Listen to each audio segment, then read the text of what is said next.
Ghana's infrastructure gap now stands at $2.5 billion. A Deputy Finance Minister, Mona Korte, who said this during a SADA roundtable conference in Accra, noted that government is expanding resources at the Savannah Accelerated Development Authority, SADA, to bridge the gap. Several decades, governments have sought to tackle the poor development indicators of the Northern Savannah Ecological Zone, which accounts for over 54% of Ghana's land mass. But one of the biggest challenges to developing these areas is access to large-scale affordable financing for private and public sector investments. According to a Deputy Minister of Finance, Mona Korte, government is committed to spreading growth to other parts of the country, particularly the northern parts.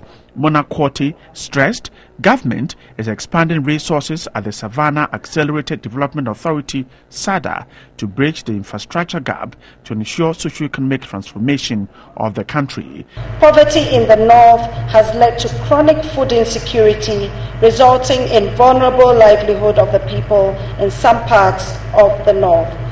We are therefore keen at our ministry to support development finance institutions that focus on providing financial services to the less endowed and underprivileged.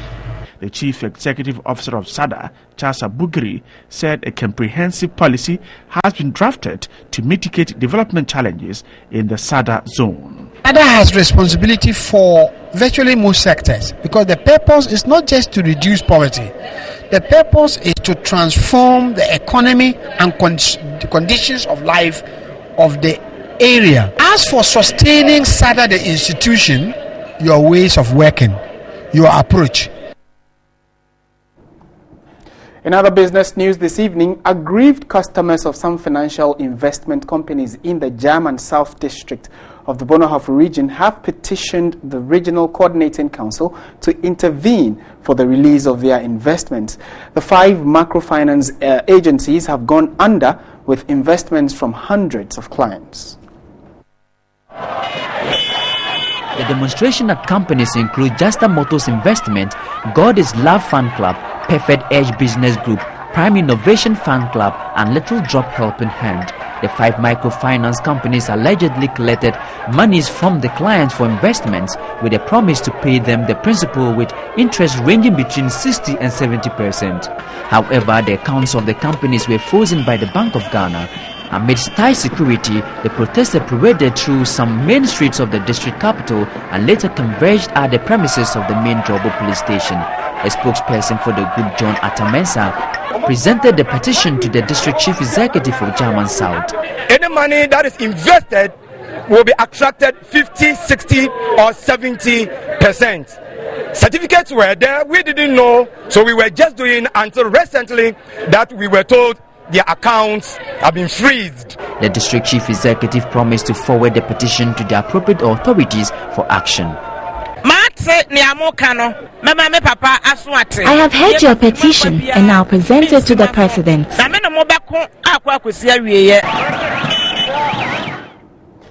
Very aggrieved customers there. Away from that, though, the Customs Division of the Ghana Revenue Authority says it will intensify education on tax obligation. The sector commander in charge of Accra Collection, Christina Akoto-Banfo, noted that tax-compliant and voluntary tax-conscious operators would help grow the economy. Efforts to increase revenue mobilization and trade facilitation, the Customs Division of the GRA organized a day's tax education seminar for stakeholders in the Accra Collection area. Participants were taken through warehousing, customs laws relation to suspense regimes and customs control of the free zone companies.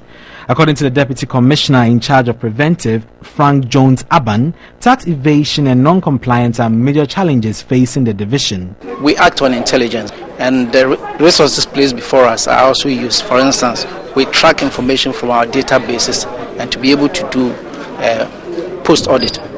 That's what our staff normally do through our agencies.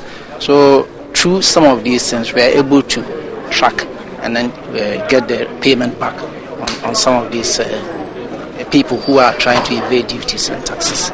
The sector commander of Accra Collection, Christina Kutubanfo, indicated there was a need for operators to appreciate procedures. It offers us a platform for our operators to give us feedback to need to do reforms, feedback to need to modernize our processes, feedback to need to simplify and harmonize our procedures even some more, so that we can give that quality of service to them in our effort to mobilize revenue for the government, as well as be facilitators for the trade. Some participants called for more reforms and modernization processes alongside capacity building programs to equip the staff with relevant skills to meet the complexities of the modern tax environment. Investigations have revealed Ghana loses in excess of $2.3 billion in tax exemptions annually. However, the 2016 budget will seek to reduce it by asking exempt businesses to set aside 25% of their profits from the current 8% as tax to be paid to the states. That's it for business on News 360. Thank you very much for investing your time with us.